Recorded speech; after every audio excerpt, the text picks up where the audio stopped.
Então vamos lá. Então aqui a gente vai falar agora para vocês das titulações, né?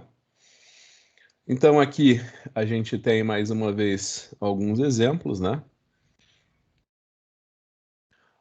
Então aqui mais uma vez a gente tem um exemplo, né? Falando que não tem nada mais simples que você calcular o pH de uma solução de ácido fraco, né? É só você usar a formulinha pH igual a menos log da concentração. Então, por exemplo, se eu tenho uma concentração de 0,1 mol por litro, meu pH vai ser 1, né? Uma concentração de 0,1 mol por litro de um ácido forte, meu pH vai ser 1. Nesse livro, né, que é o Harris, ele dá alguns exemplos de Ka de ácidos fortes, né? É que eu falei, né? Não tem nem sentido você usar o Ka de um ácido forte, né? Você imagina que tem estimativas de. Aqui a gente tem algumas estimativas de valores de Ka de ácidos fortes, né? Você pode imaginar que a constante de equilíbrio é muito alta. Se a constante de equilíbrio é muito alta, você imagina que a reação se desloca totalmente dos reagentes para os produtos, né? Então você imagina que numa reação de equilíbrio químico onde o Ka é muito alto, você imagina que quando a reação atinge o equilíbrio, os reagentes praticamente não vão existir porque eles vão se deslocar completamente para os produtos, né? Aqui a gente tem um exemplo da equação do equilíbrio químico para dissociação de um ácido fraco. Aqui a gente tem alguns exemplos de ácidos fracos, são todos ácidos orgânicos, né? Onde você pode ver a função carboxila. Nessa função carboxila, o ácido se dissocia, né? Para dar H+, e a respectiva base conjugada. Não se esqueçam, uma solução de ácido fórmico é ácida. Uma solução de formiato de sódio é alcalina. Por quê? Por que que ela é alcalina? Porque você imagina que essa daqui é a base conjugada desse ácido.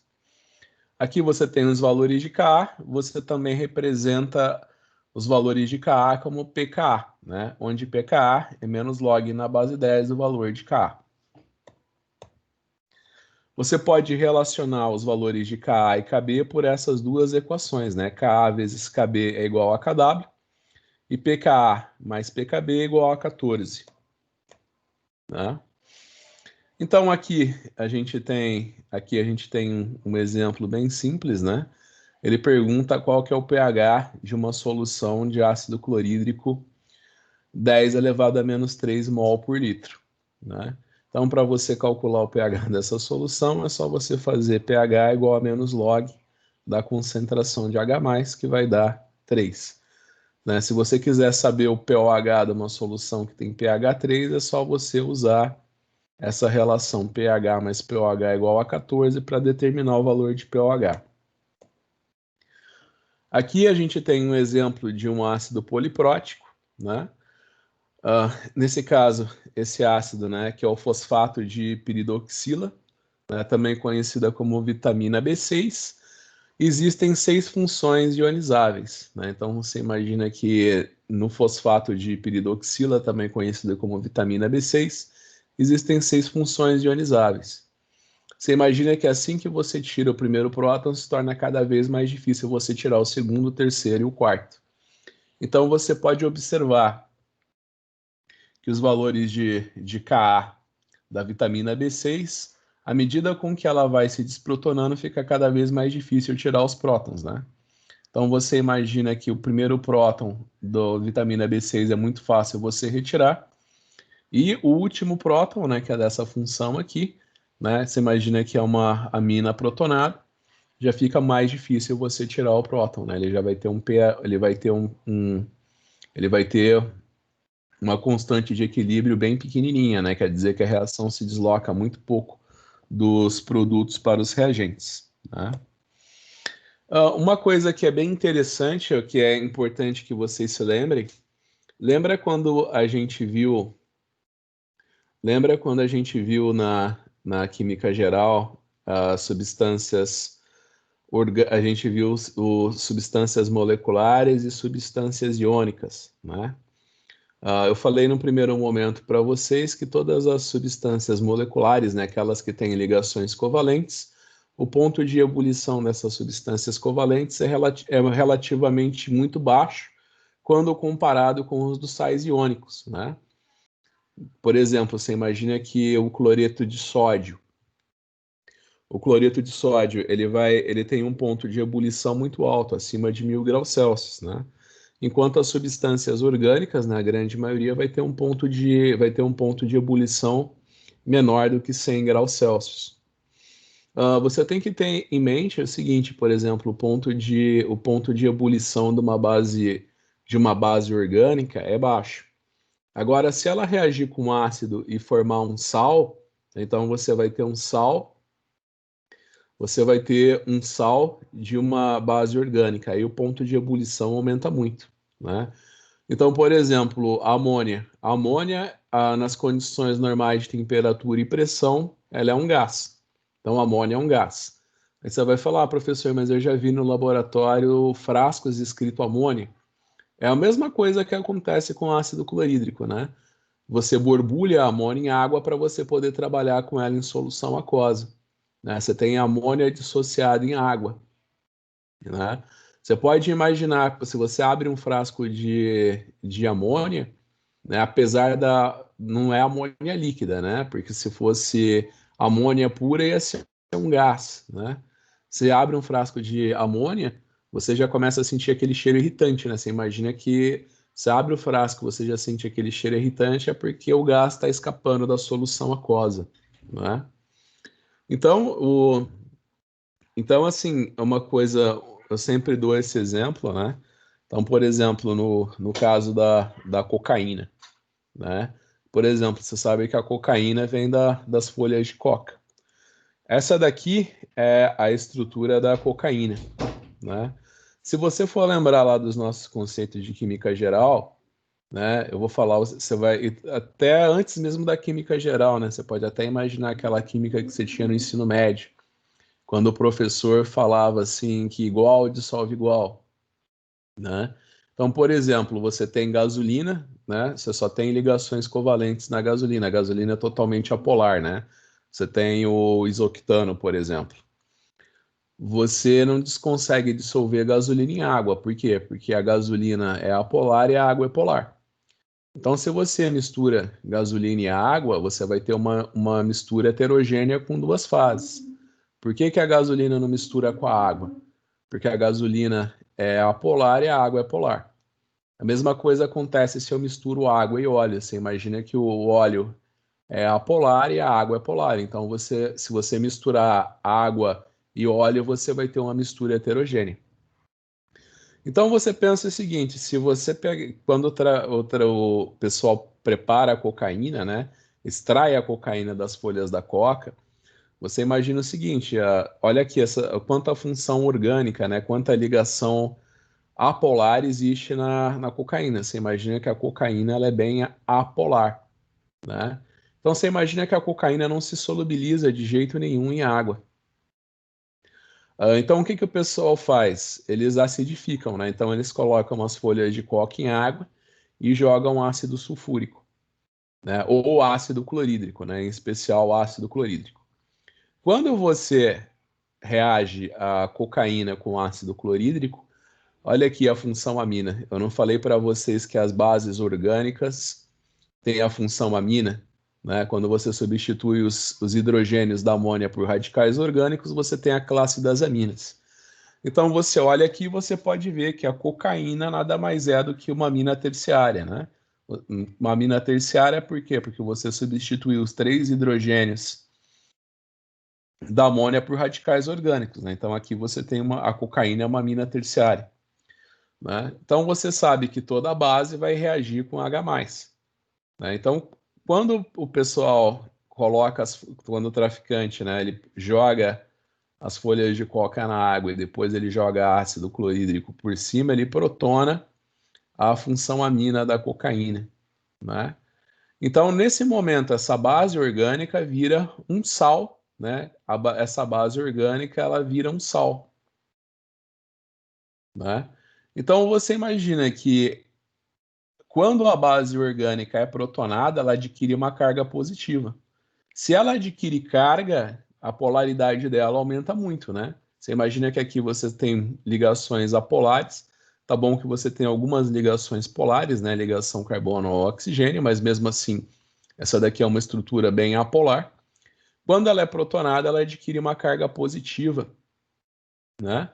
Então, nesse momento, ela passa a ser solúvel em água, né? Então, você imagina que a partir do momento que as folhas da coca elas são acidificadas, a cocaína vai para a solução aquosa, né? Se você colocar as folhas da coca em água, a cocaína não vai se solubilizar na água. Mas se o meio tiver ácido, aí sim ela vai ser protonada e vai ficar muito solúvel em água, porque ela vai ter carga, né? Aí você imagina o seguinte, né? Quando você tem uma solução, folhas de coca acidificadas com ácido clorídrico, né? É o que eles chamam de pasta base, né? Aí essa pasta base ela tem que ser refinada para virar a cocaína. O que o pessoal inventou para não ter que fazer esse processo, né, de refino, é colocar carbonato de sódio, né? Você sabe que o carbonato ele reage com ácido para dar CO2 e água, ou seja, né, ele vai desaparecer. Aí nesse momento, se que o pessoal joga o carbonato de sódio em cima da pasta base, você imagina que ele consegue neutralizar, ele consegue desprotonar a cocaína, né? Então você imagina que o crack é a base livre e que a cocaína é a base protonada, né? Então aqui é a base e aqui é o sal da base, né? Então aqui é a cocaína e aqui é o cloreto de cocaína, né? Aqui é a base protonada. Então você imagina o seguinte, que essa forma aqui não é solúvel em água e tem o ponto de ebulição muito baixo. Essa daqui ela é muito solúvel em água e tem o ponto de ebulição muito alto, né? Então se colocar, por exemplo, o cloreto de cocaína numa colher e tacar fogo, ele vai queimar e virar CO2 e água, né, antes de virar vapor. No entanto, essa forma aqui, se você coloca na colher e põe uma chama, ela vai virar vapor, né? Então aqui a gente está falando, né? Então aqui é um exemplo, né? Que fala que cocaína é uma droga ilícita e a cocaína, né? É, na verdade, o cloridrato de cocaína, que é um sal iônico. Então você imagina, né, que a cocaína é convertida no crack, né, que é a base livre, né, pela adição de carbonato de sódio. Aí aqui ele fala, né, para você, nesse exercício ele fala para você identificar os grupos funcionais, né? Alguns desses grupos funcionais você já deve saber, já deve conhecer do ensino médio, né, que no ensino médio a gente vê algumas funções orgânicas. Então aqui a função amina terciária. E quando você tem uma função carboxila que não está ligado a hidrogênio, você tem o éster, né? Então você imagina que o éster não tem hidrogênio para doar, né? E aqui a gente tem um anel aromático.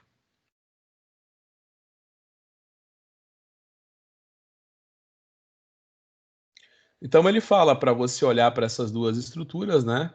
Pro a cocaína e para o crack, né? Então você imagina que é a mesma substância química, aqui ela está como base livre, aqui ela está protonada.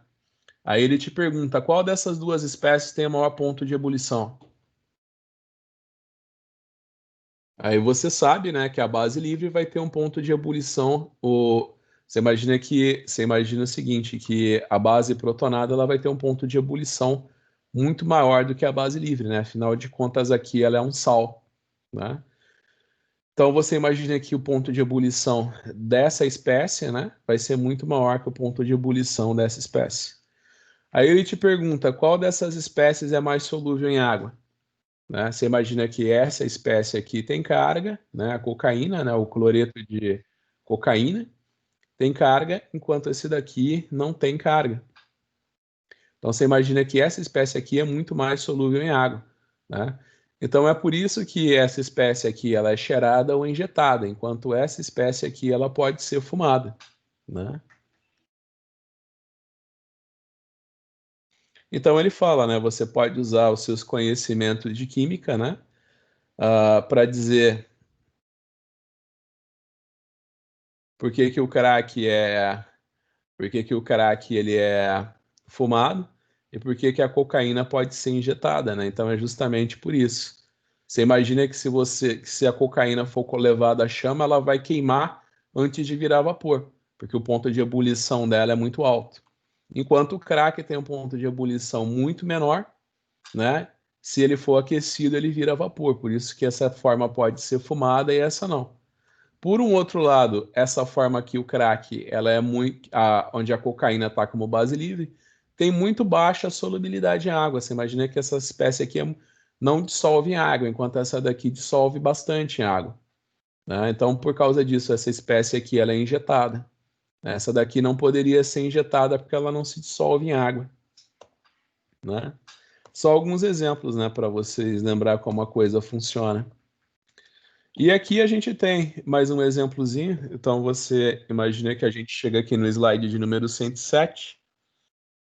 A gente chega aqui no slide de número 107. Só mais uma revisãozinha, né? Ele está perguntando para você qual que é o pH de uma solução de ácido acético que tem concentração 0,1 mol por litro, né? Então, você imagina que o ácido acético, se ele está perguntando qual que é o pH de uma solução de ácido acético, 0,1 mol por litro. Então você imagina que o ácido acético ele se dissocia para dar H+ e acetato. Essa reação que está aqui, né, você pode escrever a constante de equilíbrio dessa forma, né? Ka, né, a constante de equilíbrio é igual ao produto dividido por reagentes, né? Você pode dizer que se gerar X-mol de H+, também gera X-mol de acetato, né? Quando o equilíbrio químico for atingido, a concentração de ácido acético vai ser a concentração inicial menos X, enquanto a concentração de H+ vai ser X e a concentração de acetato também vai ser X.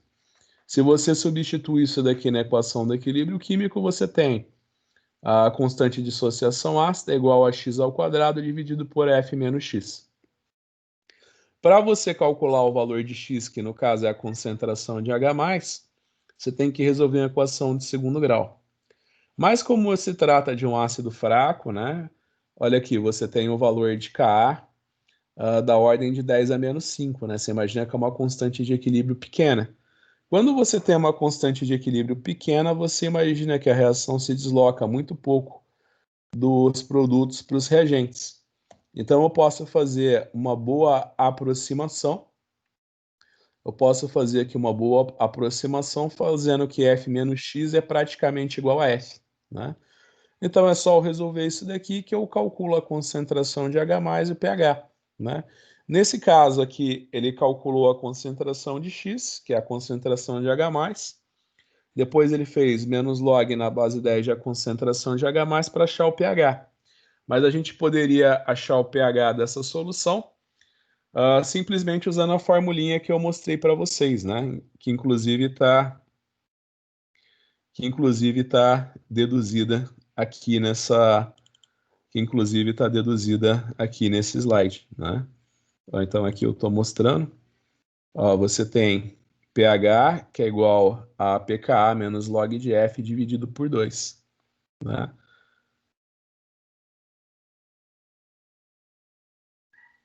Então você tem pKa menos log de F dividido por 2, que dá 2,87, né? Rapidinho, eu vou colocar aqui para vocês, ó. Eu vou dar Ctrl+C, Ctrl+V aqui no Excel.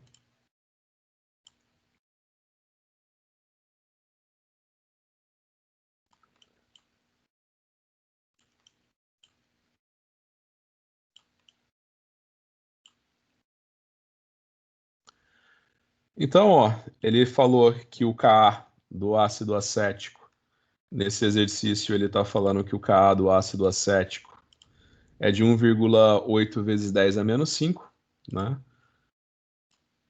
Então ele está falando que o Ka é de 1,8 vezes 10 elevado a menos 5. E ele está falando que a concentração do ácido acético é igual a 0,1 mol por litro, né? Então, eu posso calcular o pKa, que é só fazer igual menos log na base 10 de Ka. E aqui eu posso fazer igual menos log a base 10 de F. E aqui, então, eu tenho menos log de F e aqui eu tenho pKa. Então, é só eu substituir na fórmula para eu calcular o valor de pH, que é Ka, né, menos log de F, dividido por 2, que vai dar 2,87, tá? Não tem nenhum segredo para você calcular o pH de ácidos fracos, tá bom? Então, aqui a gente tem um outro exemplo, que é com ácido benzoico. Acho que vai ficar meio cansativo eu resolver. Então, vocês podem até anotar no slide 111, que tem mais um outro exemplozinho para vocês calcularem o valor de pH, né? Que é agora de uma solução 0,2 mol por litro de ácido benzoico. Aqui, então, ele está falando que o Ka do ácido benzoico é 6,3 vezes 10 a menos 5. Tem diversos exercíciozinhos aqui para vocês calcularem o valor do Ka, né? Aqui a gente tem um exercício que é com o ácido hidroxibenzoico.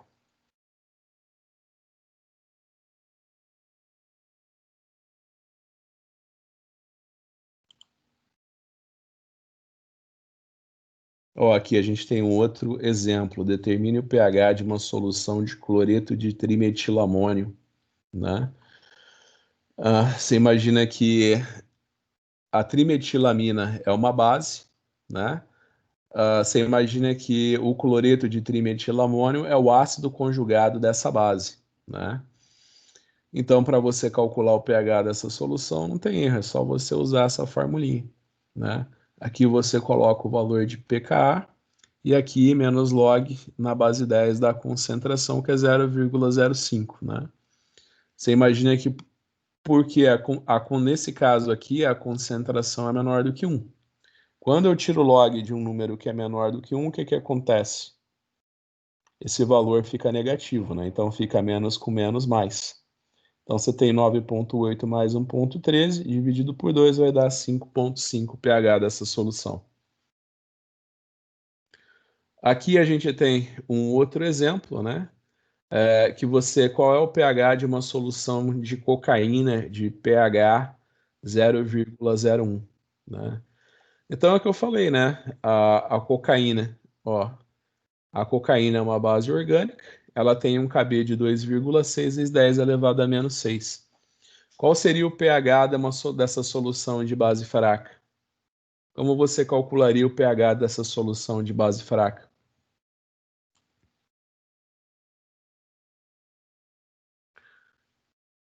Né? Então aqui um exercício mais uma vez, né? Vamos calcular o pH de uma solução de base fraca. Então eu vou pegar, dar um Ctrl C, um Ctrl V aqui no nosso Excel. Vou colocar aqui colar special.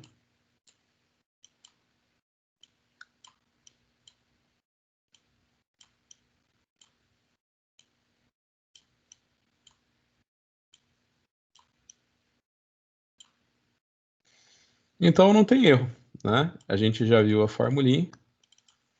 Você tem que POH, aquela formulinha que eu mostrei para você tem que POH é igual PKB menos log de F dividido por 2. Nesse caso, ele está falando que o KB, nesse exercício aqui, ele está falando que o KB é de 2,6 vezes 10 elevado a menos 6.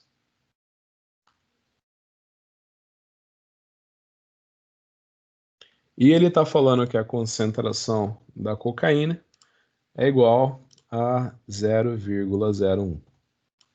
Então, não tem erro, é só calcular pKb e menos log na base 10 de F. Então, eu venho aqui e coloco log na base 10 de KB, e eu venho aqui e coloco menos log na base 10 de F. Para calcular, então, o valor de pOH, vou fazer... Aqui eu esqueci de colocar o menos, né? Então, para eu calcular o valor de pOH, é só fazer isso daqui, mais isso daqui, né? KB menos log de F, dividido por 2. Isso daqui é o pOH da solução.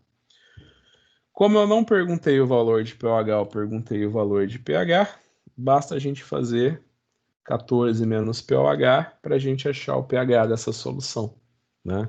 Então, você imagina que essa solução teria um pH 10,2.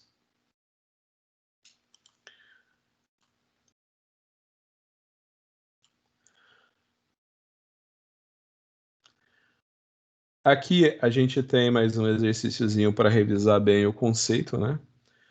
Ele está falando que você tem, para você determinar o pH de uma solução de amônia, cuja concentração é 0,1 mol por litro, né?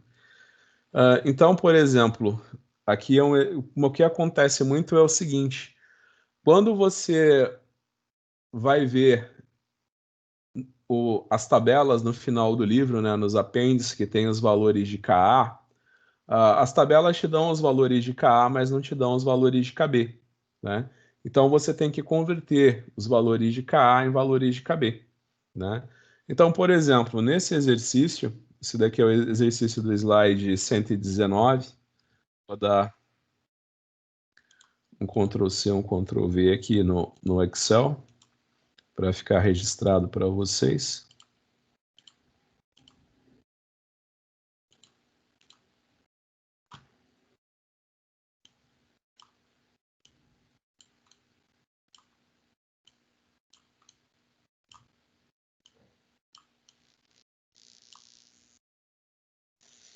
Então, por exemplo, ele está falando para você, para calcular o pH de uma solução de amônia, ele está falando que a concentração dessa solução de amônia é de 0,1 mol por litro.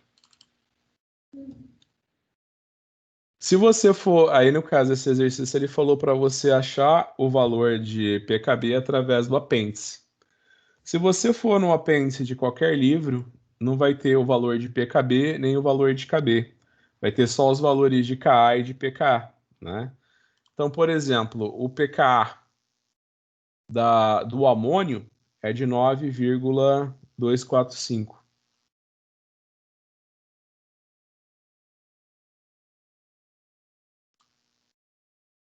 Certo? Então, você imagina o seguinte, ele está te dando pKa, né? Então, não confunda um pKa com pKb, tá?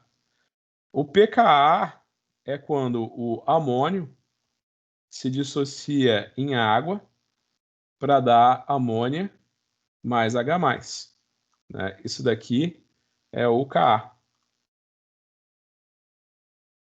O que você quer é a reação ao contrário, né? Então, o que eu falo para vocês? O amônio se dissocia em água para dar amônia e H+. Esse é o ácido, essa é a base conjugada. Aqui é o contrário, né? Você tem a amônia que reage com a água para dar amônio mais OH-, né? Então você imagina que essa é a base, esse é o ácido conjugado da base, né? Essa é a base, esse é o ácido conjugado da... Essa é a base, esse é o ácido conjugado dessa base. Então aqui é o Kb, né? Então a gente já viu em aulas anteriores que eu posso falar Então, através do Ka, eu tenho que achar o valor de Kb. Então, eu sei que Ka vezes Kb é igual a 10 elevado a menos 14. E tirando o logaritmo dos dois lados dessa equação, eu posso dizer que Ka mais PKB é igual a 14, né? Então, no caso, se ele está me dando o pKa de 9,245, para eu achar o Kb, é só eu fazer 14 menos 9,245. E eu vou achar um Kb de 4,755, né? Então, mais uma vez, para eu achar o pH dessa solução, aqui ele já me deu o pKb, e agora eu só preciso achar o log de F, né? Então, eu vou fazer aqui que menos log na base 10 de F. Então, aqui, menos log na base 10 da concentração da base. Achei o valor de menos log de F. Então, para achar o pOH dessa solução, é só eu fazer pKb menos log de F dividido por 2. E eu vou dizer, então, que o pOH de uma solução de amônia é 2,8775. Eu não perguntei, o exercício não me perguntou o valor de pOH, ele me perguntou o valor de pH. Para eu achar esse valor, é só fazer 14 menos pOH. Isso daqui vai dar 11,12. Ok? Então, como vocês podem ver, isso tudo é muito simples de ser calculado, né? Para calcular o pOH de uma solução de base fraca, é só utilizar a formulinha que eu mostrei para vocês. Se eu der para você, em vez do pKb da base, eu der o pKa do ácido conjugado, você tem que transformar esse valor de pKa em pKb, tá bom? Uma coisa que o pessoal erra muito em prova minha é isso, né? Por exemplo, eu falo, calcula o pH de uma solução de amônia para mim. Aí o pessoal faz o cálculo usando o valor de pKa ao invés do valor de pKb. Não, eu te dei o valor do ácido conjugado dessa base. Então, através do valor de pKa, você me acha o valor de pKb. Quando você tiver o valor de pKb, você me calcula o valor do pOH e depois transforma isso em pH, tá bom?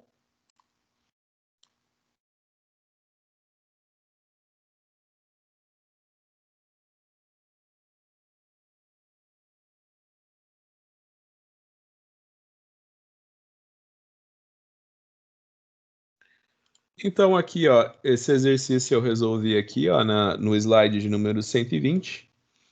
E aqui a gente tem mais um exercíciozinho, que agora é o contrário, né? Qual é o pH de uma solução de acetato de sódio, 0,1 mol por litro? O pKa do ácido acético é 4,74, né? Então eu vou dar Ctrl C, Ctrl V. Eu vou vir aqui no Excel.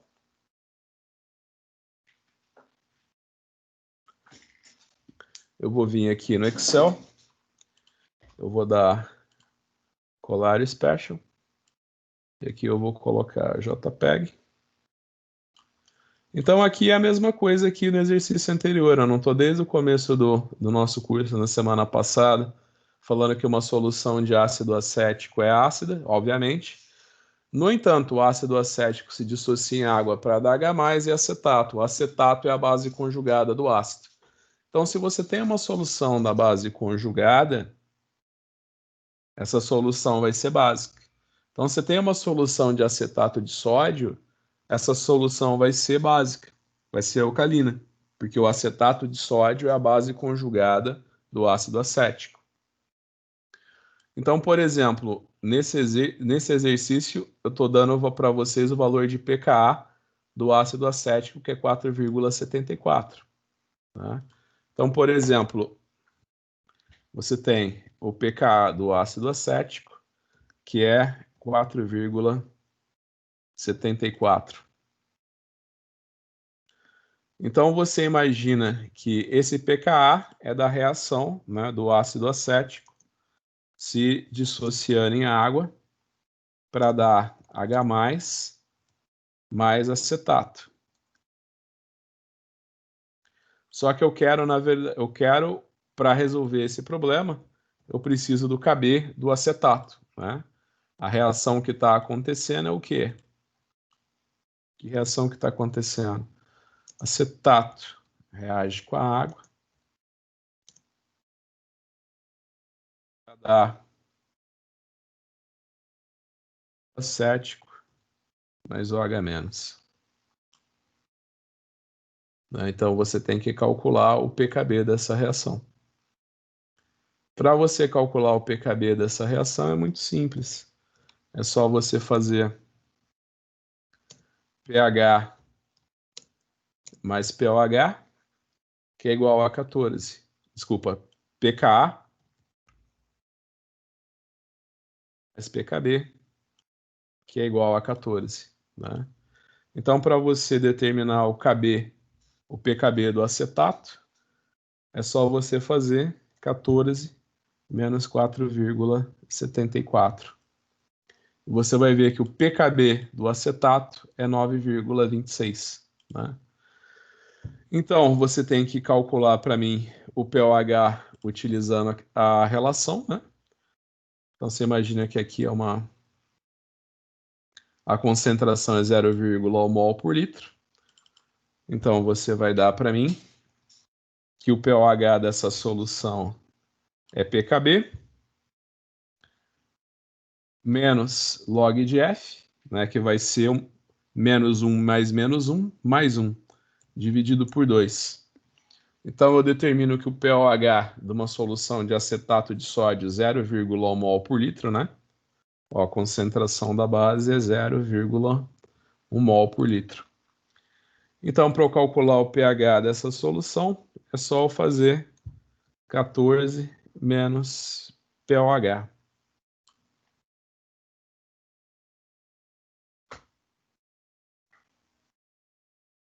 Certo?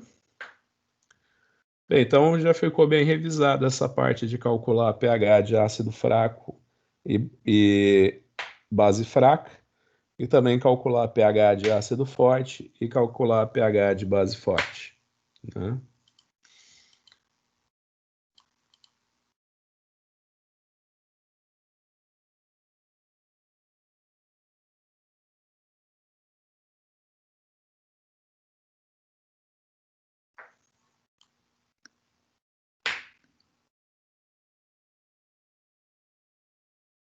Pessoal, deixa eu perguntar uma coisinha para vocês. Vocês poderiam vocês poderiam vir na quinta-feira da semana que vem para o Campus 1 para fazer a nossa primeira aula de laboratório?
Bem, pessoal, a gente está liberado já para ter aula de laboratório de maneira presencial, né? Então, então vocês imaginam o seguinte, que a gente pode ter aula presencial já, né? Só não pode ter aula teórica presencial. A gente pode ter aula prática, né? Então, já respondendo a pergunta do Lucas Limerman, né? 50%, né? 50% das nossas aulas são 50% das nossas aulas são aulas de laboratório, né? Então vocês pensam o seguinte, se não fosse por causa do isolamento social, né? A gente estivesse tendo tudo de maneira presencial, era para a gente ter as duas primeiras aulas teóricas e duas aulas práticas, né? A gente ia fazer os dois primeiros horários da manhã aulas teóricas e os dois últimos aulas práticas, né? Então a gente teria teórico e prática, né? O que seria muito interessante, né? Porque ao invés de eu ficar 4 horas falando, vocês 4 horas me ouvindo, né? Vocês iam escutar um pouquinho de manhã, depois a gente ia para o laboratório fazer a prática, né? A gente ia para o laboratório fazer a prática. Então, por exemplo, eu dei para vocês duas aulas teóricas, então, em teoria, eu ia fazer duas aulas práticas, né? Então, por exemplo, a gente abre aqui o calendário, dia 27, né? Então, você imagina que, em teoria, no dia 3 e no dia 10 a gente teria aulas práticas. Alguns de vocês falaram que não vão poder, alguns de vocês falaram que não vão poder no dia 3, né? Então eu estava pensando o seguinte, então, para não ficar muito cansativo, né? Que é bem provável que até o final desse semestre, né? É bem provável que até o final desse semestre o isolamento social não vai acabar, né? Embora a gente esteja liberado para fazer atividades práticas, tá? Atividade prática a gente já pode fazer presencial, né? Aliás, acho que não teria como a gente fazer uma atividade prática sem ser presencial, né? Ninguém tem um bureta em casa, um espectrofotômetro. Então, já que a maioria pôde, mas alguns não puderam, né? Então, eu estava pensando em fazer o seguinte. Então, já que alguns não podem na semana que vem, não sei se todos concordam, a gente já podia até já deixar acertado. No dia 3 a gente tem aula teórica de novo, né? Então vamos colocar aqui que no dia 3 a gente vai ter aula teórica, né? No dia 3 do 9. Aí, no caso, a gente ia ter aula prática, no dia 10, 17 e 24.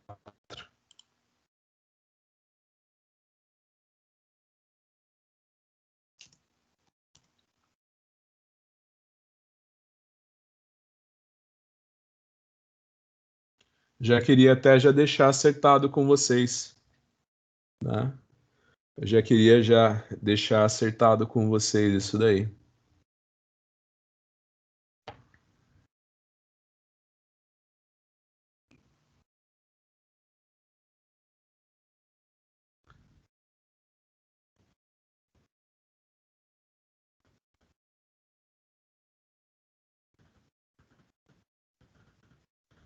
Por exemplo, a gente tem um projeto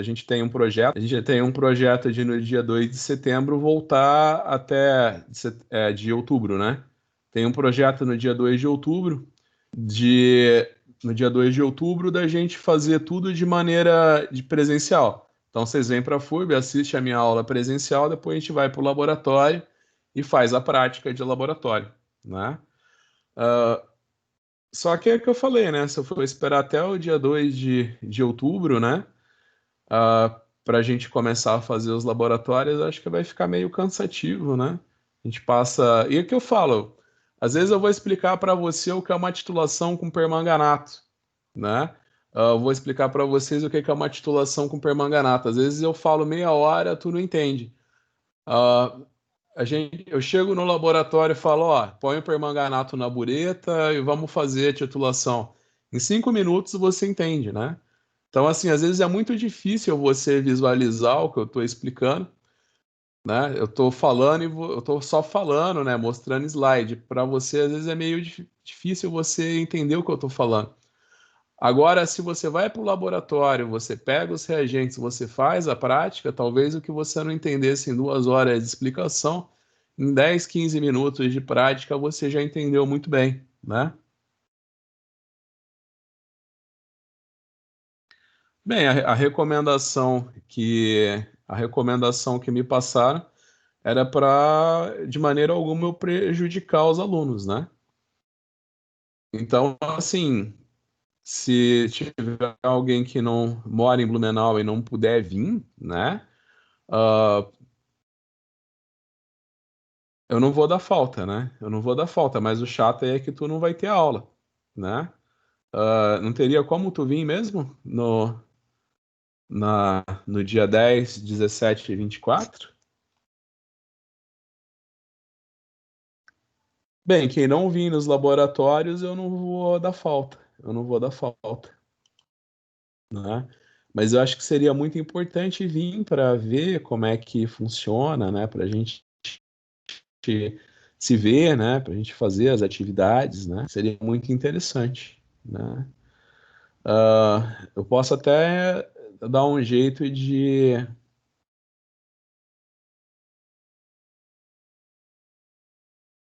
Então, eu até já vou falar com o professor Fábio Pérez, né? Eu vou falar com o professor Fábio, que eu acho que tem até alguns recursos para a gente filmar, né? Para a gente filmar aula de laboratório, né? Então, até já vou falar com o pessoal da direção de centro que eu vou querer dar aula de laboratório no dia 10, 17 e 24 e ver se o pessoal me ajuda a filmar, a fazer a transmissão da aula, né?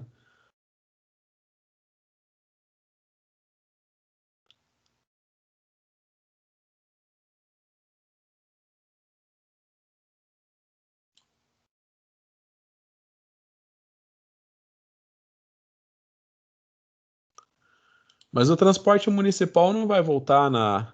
O transporte municipal ele vai voltar no dia 10, intermunicipal, né? Bem, enfim, a gente deixa combinado então as nossas aulas de laboratório. A gente deixa as nossas aulas de laboratório para o dia 10, 17 e 24. Eu acredito que até lá já está totalmente restabelecido o transporte intermunicipal, né? Vocês podem ficar tranquilos, né, que a ideia é sempre favorecer vocês de todas as maneiras possíveis, né? A última coisa que eu quero é prejudicar alunos, né? Ainda mais que eu falo, a gente vive esse negócio do Covid prejudicou a renda de todo mundo, né? E então, assim, eu imagino que é um esforço muito grande para todo mundo que está aqui, né? Tá fazendo faculdade, né? Então, vocês podem imaginar que, assim, que da minha parte eu vou fazer todo o possível, né, para que ninguém seja prejudicado e que para tudo corra da melhor maneira possível. A gente faz todas as provas pelo AVA 3.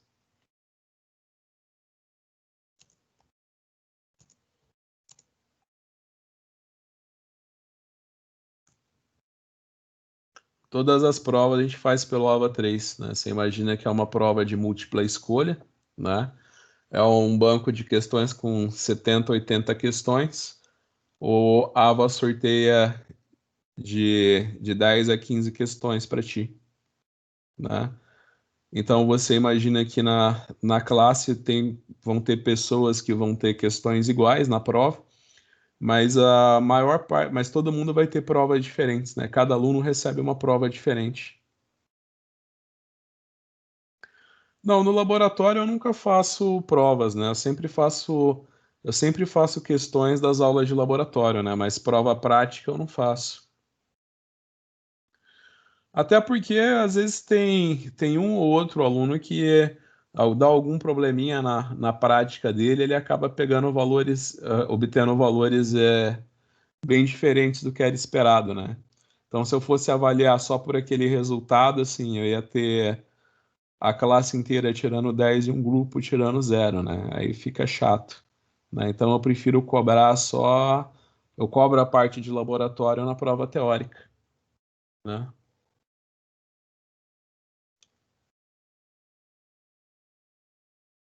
Então todas as provas teóricas.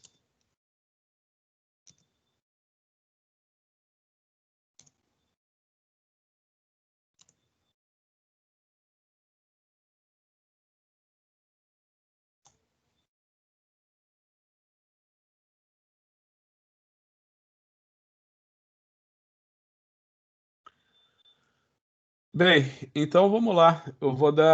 Agora eu vou dar para vocês um exemplo do que a gente vai fazer no laboratório. Então, por exemplo, isso daqui é o que a gente vai fazer no laboratório na próxima aula, né? Na química geral, a gente já preparou a solução, né? Então, o que que a gente vai fazer na nossa primeira aula de laboratório, né? É que eu falei, às vezes eu falando para vocês não é tão simples quanto você fazer na prática, né? Então, você imagina que na nossa primeira aula de laboratório, uma solução de hidróxido de sódio para mim e vai padronizar essa solução de hidróxido de sódio, né? Então você vai preparar uma solução de hidróxido de sódio para mim e vai padronizar essa solução, né? Você imagina o seguinte: a primeira coisa que você tem que fazer na minha aula de laboratório, por exemplo, vai ser preparar 250 ml de uma solução de hidróxido de sódio 0,1 mol por litro. Então você vai pesar uma determinada massa de hidróxido de sódio, vai dissolver essa massa de hidróxido de sódio num becker, vai passar essa solução de hidróxido de sódio para um balão volumétrico e vai completar o volume dessa solução até o menisco, né, utilizando uma piceta ou frasco lavador. Então resta a questão: que massa de hidróxido de sódio você vai ter que pesar para mim para fazer essa solução? Você sabe, né, lá da nossa química geral, que concentração é igual massa. Você sabe que o número de mols é igual a massa dividido por massa molecular. E você sabe que concentração é igual número de mol dividido por volume. Se você substituir essa equação nessa equação, você vai chegar na expressão que a concentração é igual a massa dividido pela massa molecular vezes o volume. Então você imagina que a massa de hidróxido de sódio que você vai ter que pesar para mim para preparar essa solução é igual à concentração da solução vezes a massa molecular vezes o volume, tá? Só um detalhe, né? Você imagina o seguinte, que na química tudo tem dimensão, né? Então, por exemplo, a concentração vai ter sempre a unidade mol por litro. A massa molecular sempre vai ter a dimensão grama-mol. Aí você imagina que o seu volume, né, você expressa geralmente o volume em ml ou litros, certo? Então, assim, essa daqui é uma questão que é extremamente fácil, mas muitas vezes eu dou esse tipo de questão em prova, o pessoal erra. O pessoal erra por quê? Porque faz a conta e não coloca a unidade. Então você tem que ter a seguinte coisa em mente. A tua concentração vai ser mol por litro. A tua massa molecular vai ser grama-mol, né? Então você imagina que vai cortar mol com mol, né, aqui. Se eu coloco o meu volume em litro, ó, vai cortar litro com litro, vai cortar mol com mol, a minha resposta vai ser em gramas.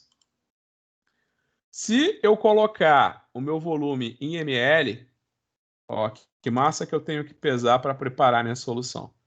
Você vai ter mol por litro vezes ml. Vai cortar litro com litro, mol com mol, vai sobrar grama e m. A tua resposta vai ser em miligramas. Correto? Então, por exemplo, a concentração da solução que eu estou pedindo para você preparar é 0,1 mol por litro. E a massa molecular do hidróxido de sódio é 40 gramas mol. Né? Então eu posso colocar aqui meu volume em litros, né, como 0,25 litros, ou eu posso colocar aqui o meu volume como ml, 250 ml. Né? Então você tem que ter em mente que quando você for calcular a concentração, ó, eu vou colocar a concentração vezes massa molecular vezes o volume em litros. A minha resposta vai ser em gramas. Eu vou calcular a minha concentração, né? Eu vou calcular a minha concentração. Eu vou calcular a massa que eu tenho que, desculpa, né? Eu vou calcular a massa da minha solução, a massa de hidróxido de sódio que eu tenho que pesar para preparar a minha solução, né? Então você imagina que você tem a concentração vezes a massa molecular vezes o volume da solução, que agora eu deixei em ml. Agora a minha resposta foi em miligramas, tá? Então, uma das habilidades que eu quero que você desenvolva no laboratório é saber preparar a solução, né? Então, você imagina que a parte de cálculos é a seguinte: eu vou falar para você o volume da solução que eu quero que você prepare, eu vou falar o volume da solução que eu quero que você prepare, a concentração e a massa molecular do sal que você vai ter que utilizar para preparar a solução, né? Então, durante o curso, eu vou pedir para você preparar a solução de tiocianato, solução de hidróxido de sódio, solução de tiosulfato de sódio, né?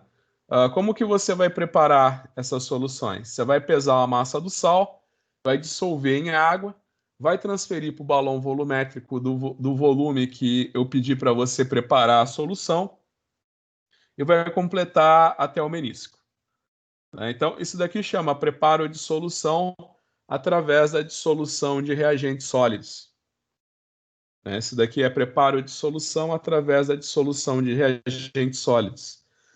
É isso que eu programei para a gente fazer no laboratório no dia 10, né? No dia 10 de setembro. Né? Calma que são várias coisas que eu programei para a nossa aula de laboratório, né? A primeira coisa, então, é que eu quero que você faça no laboratório no dia 10 de setembro, é você preparar uma solução de hidróxido de sódio para mim, né? Uma coisa é eu explicar, outra coisa é você fazer no laboratório. Então, para resolver, para você saber a massa que você vai ter que pesar, você sempre vai usar essa fórmula aqui que eu acabei de assinalar, que eu acabei de colocar em destaque aqui na linha de número 140. Que eu falei, isso daqui é muito simples, mas tem gente que coloca os valores e não coloca as unidades.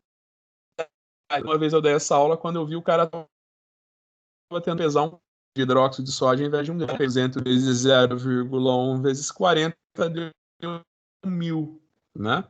Aí ele estava tentando pesar 1 kg de hidróxido de sódio para preparar 250 ml de solução, né? Então presta muita atenção nas unidades. Tua massa vai ser em gramas. Se você utilizar o volume em ml, tua massa vai ser em miligramas, tá? E também acontece muito em prova, né? Tinha uma época que eu fazia prova pelo AL3, só que o pessoal tinha que digitar a resposta em vez de fazer múltipla escolha. Já aviso que a prova de vocês vai ser de múltipla escolha, né? Todas as questões que você vai fazer na minha prova são de múltipla escolha, né? Então, assim, o que que acontecia? Eu perguntava que massa que tem que preparar, né? Em gramas. Aí tinha muita gente que ia lá e colocava 1.000 na resposta, né? Por quê? Porque não usou a unidade correta. Pessoal, vocês sabem o que é um padrão primário?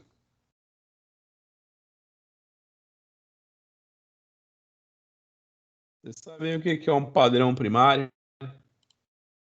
Padrão primário é uma substância que é 99,95% pura.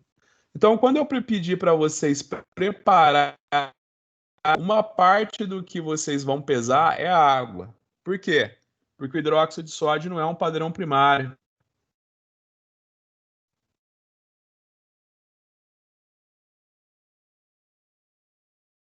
né? Isso é uma parte do que eu peso. Então, vai ter concentração, mesmo que eu pese exatamente, né? Mesmo pesando esse valor, mesmo pesando esse valor, eu não vou conseguir ter uma concentração de 0,1 mol por litro, porque uma parte do que eu pesei é água. Como que eu faço para saber qual que é a concentração verdadeira? Você vai fazer um processo que chama padronização, né? Que inclusive a gente até fez no nosso primeiro laboratório, né? No nosso laboratório de química geral. Você vai padronizar a solução. Então, o que que vai acontecer? Você vai titular com o hidróxido de sódio que você preparou uma massa de um padrão primário. Então, você vai pegar uma determinada massa de um padrão primário, vai colocar no teu LMI, né? Vai dissolver em água essa massa e vai titular com seu hidróxido de sódio, né? Então você não sabe exatamente a concentração do titulante que você tem na sua bureta, mas você sabe exatamente a massa do padrão primário que você tem no teu LMI. Então, através dessa padronização, você determina para mim a concentração exata de hidróxido de sódio na sua bureta, ok? Então, por exemplo, aqui no slide de número 127, a gente tem um exemplo de como é que funciona esse procedimento, né?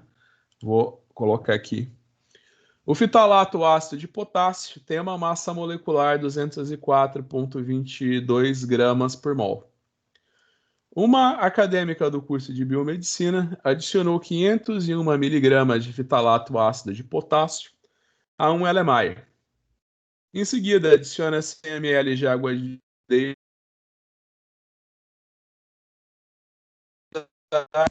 a titulação no LMI gasta 25,5 ml de hidróxido de sódio até a coloração rosa.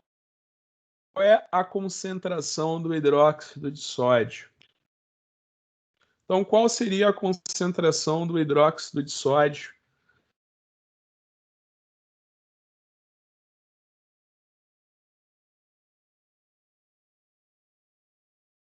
Bureta.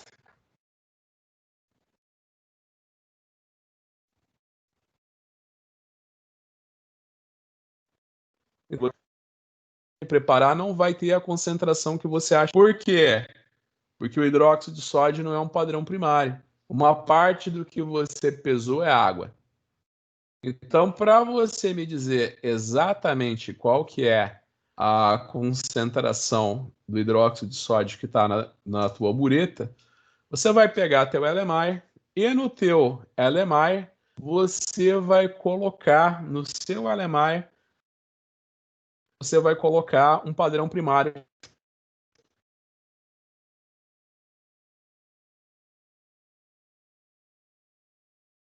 Talato ácido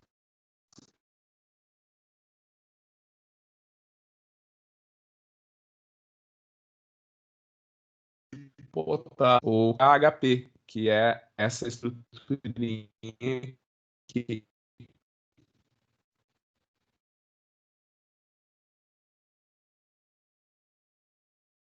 o, o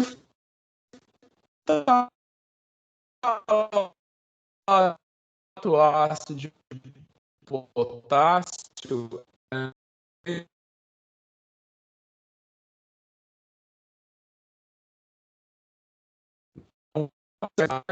e massa de fitalato ácido de potássio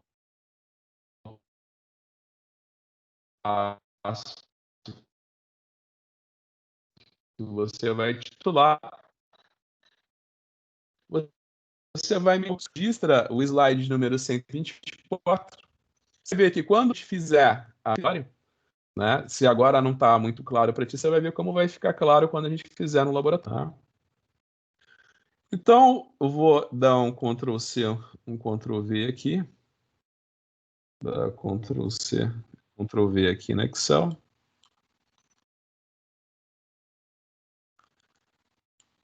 A gente vem aqui dar um colar special.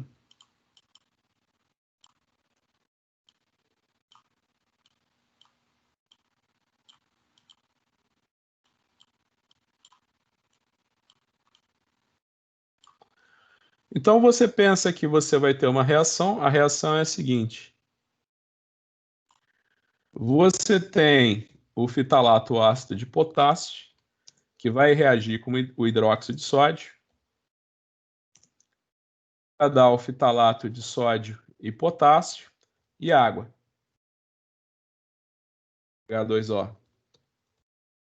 Você imagina que essa daqui é uma reação 1 para 1, né? Então você imagina que para você alcançar o equilíbrio químico, né, você imagina que você vai neutralizar todo o fitalato ácido de potássio. Você vai neutralizar todo o fitalato ácido de potássio quando você tiver o mesmo número de mols de hidróxido de sódio, né? Então você imagina que o teu ponto de equivalência vai acontecer quando? Quando o número de mols de fitalato ácido de potássio forem iguais aos números de mols de hidróxido de sódio. Aí você tem essa relação, número de mols de fitalato ácido de potássio é igual ao número de mols de hidróxido de sódio. Aí você fala, puxa, mas eu não consigo contar mol. O que que é essa reação? Como é que eu vou resolver esse problema? Olha, ninguém consegue contar mol, mas o que que a gente consegue medir? Mol é impossível a gente medir, porque a gente não sabe, não tem como contar átomos, e mesmo que tivesse como contar átomos, né, que a gente conseguisse ver, você imagina que um mol tem 6 vezes 10 a 23 átomos, né? Ia demorar um pouco para contar. O que que a gente consegue medir no laboratório? A gente consegue medir uma massa e a gente consegue medir o volume. Então você vai pensar o seguinte: você vai pesar uma determinada massa de fitalato ácido de potássio e vai utilizar um determinado volume de hidróxido de sódio para titular essa solução, certo? Você sabe que número de mols é igual a massa dividido por massa molecular. E você sabe que concentração é igual a número de mols dividido por volume, certo? Então você pode dizer que o número de mols é igual a concentração vezes o volume. Então, nessa equação aqui, eu posso dizer que o número de mols de fitalato ácido de potássio é a massa do fitalato ácido de potássio dividido pela massa molecular dele. E aqui que o número de mols de hidróxido de sódio é igual à concentração de hidróxido de sódio vezes o volume de hidróxido de sódio. Então, eu posso dizer que a concentração do meu hidróxido de sódio é igual à massa do fitalato ácido de potássio dividido pela massa molecular vezes o volume de hidróxido de sódio que eu gastei na titulação. Então, no enunciado do exercício, eu estou falando que a massa que foi pesada de fitalato ácido de potássio foi de 501 miligramas. E o volume de hidróxido de sódio que foi gasto na titulação foi de 25,5.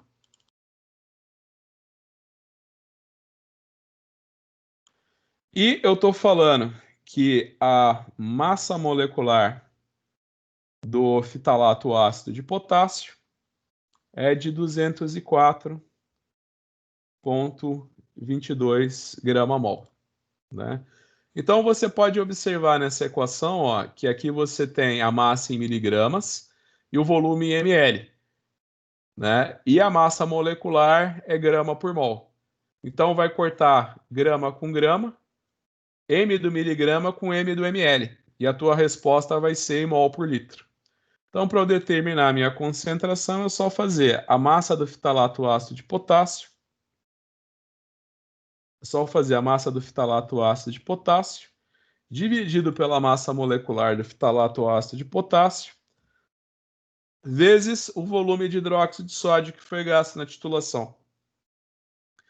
E então eu vou descobrir que a concentração do meu hidróxido de sódio é 0,096 mol por litro. Então agora são duas coisas, né, que eu estou ensinando a teoria para você e os cálculos.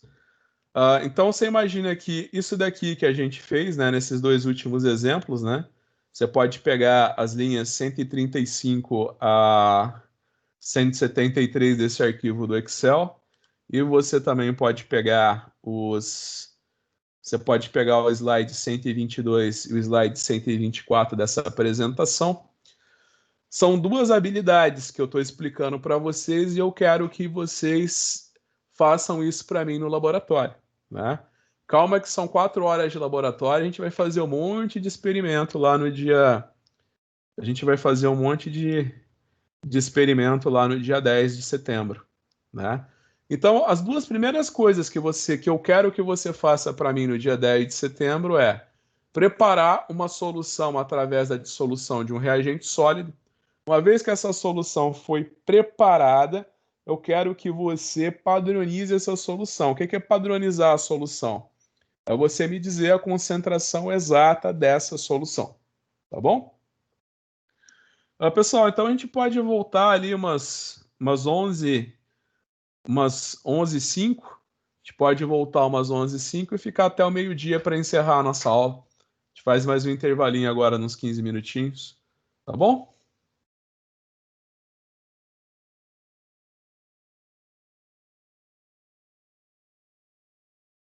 Mas aí é o contrário, eu acho que aí seria muito cansativo, sabe?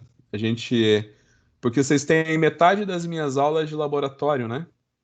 Então você imagina que um semestre a gente vai ter 20 aulas, né? Metade laboratório, né? Então seriam 10 aulas de laboratório. Acho que ia ser muito cansativo, né? A gente ficar 2 semanas de segunda a sexta fazendo tudo laboratório, né? Acho que ia ser muito cansativo. Até porque todas as manhãs vocês não iam fazer mais nada, né? Só fazer os meus laboratórios, né? Então ia ser muito cansativo. Mas é que eu falei, né? Hoje é dia 27, a programação é que no dia 10 a gente se veja e começa os laboratórios, né? Dependendo de como for o andamento da coisa, a gente pode fazer só 2 laboratórios, voltar depois, né? Vamos fazer a primeira aula de laboratório no dia 10 e a gente vê como é que a gente se adequa, né? Eu tenho até certeza que até lá já voltou o transporte público, né? Intermunicipal. Só falando para vocês também, né? Lembrando que eu estou sempre à disposição, né? Eu faço qualquer negócio para não prejudicar vocês, né? E para, como que eu diria? Infelizmente, em alguns momentos alguém vai ter que ser prejudicado, infelizmente, mas é por causa da situação atual, mas eu quero fazer o possível para minimizar as perdas de vocês, né? Eu tenho muita preocupação com o futuro de vocês, né? Com como vocês estão se sentindo, com o grau de satisfação de vocês, né? Então tá joia, daqui a pouco a gente volta então e termina a aula, né? A gente pega ali de umas 11h05 até o meio-dia e a gente acaba a aula.